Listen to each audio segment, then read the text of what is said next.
Wabaddewo obutakwatagana wakati w'ekibiina ekitabenjekiriza mu ggwanga ki Interreligious Council ne bannabyabufuzi abali ku ludda oluvuganya gavumenti nga babalumiriza okwefuula kyesirikidde wakati nga bannansi banyigirizibwa. Olwaliro ekibiina ekitabenjekiriza ez'enjawulo mu ggwanga ki Interreligious Council kisisinkanye bannabyabufuzi okuva ku ludda oluvuganya gavumenti abatambulira mu kisinde ki United Forces of Change okubadde NUP, FDC, Alliance for National Transformation n'ebirala ababanjulidde okwemulugunya kwabwe basobole okusalira wamu amagezi ku ngeri y'okukuvuunukamu awatali kusika muguwa na gavumenti.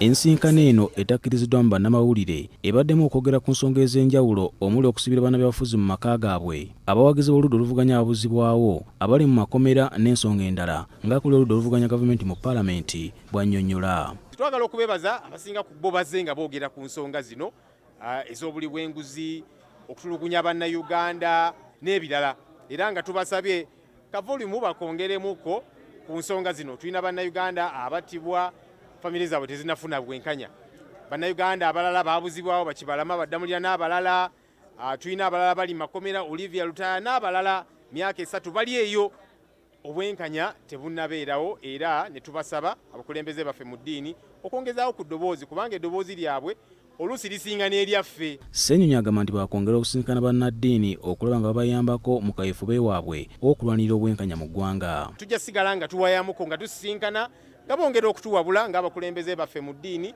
nga twongera okulaba engeri gye tutegeeragana n'okugatta amaloboozi gaffe okulaba nti eggwanga lyaffe lino literera. Ssaabalabirizi w'ekkanisa ya Uganda Dr. Stephen Samuel Kazimba Mugalu nga yesindibwa Interreligious Council agamba tubaddewo okwemulugunya okuva mu oludda oluvuganya gavumenti nga bannaddiini bwe beesama emikolo gyabwe gye bategeka, wabula ono agamba nti emirundi mingi bano babadde bayita makubo makyamu.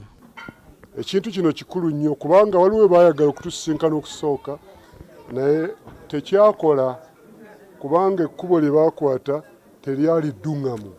Baawandiikira abenzikiriza gamba nga Church of Uganda, ne bawandiikira abakatuliki, ne bawandiikira aba born again, ali n'ebbaluwa ezimu zaatuuka ebula nnaku nga 2.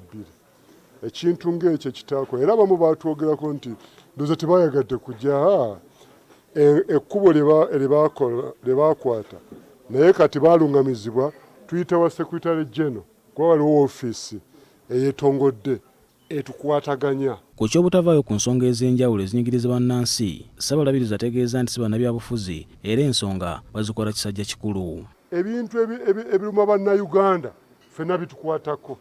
Ffe ng'abenzikiriza tetuli babyabufuzi oba tulina pattern gye tulina okwogera oba pattern. Ffe twogera ebintu ebikwata ku muntu nga obwetaavu bwaffe era n'okwolesebwa kwaffe bwe kuli. Wabula yeeyamye okutuusa okwemulugunya kw'abaludda oluvuganya eri bekikwatako nga bakozesa enkola y'okuteesa. Era abamu bagenze ne balowooza nti ndowooza bannaddiini teboogedde kimala. Tebamanyi nti abantu balowooza balina kubeera ku nkola yaabwe bo gye bamanyi. Oluusi ano alumbye ono n'alumbye ono. Ffe enkola yaffe tumanyi ani yeetaaga okulaba, ani yeetaaga okwogerako okusobola okumala ekizibu kino. Bwe kiba nti basirikale tusobola okubalaba, bwe kiba nti kyaba tusobola okubalaba ne twogera era twesanze nga kikola.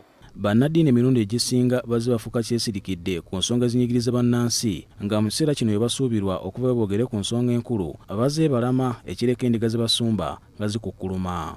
Paul Siano Mukibi, BBS Terefayina, Gambuuze.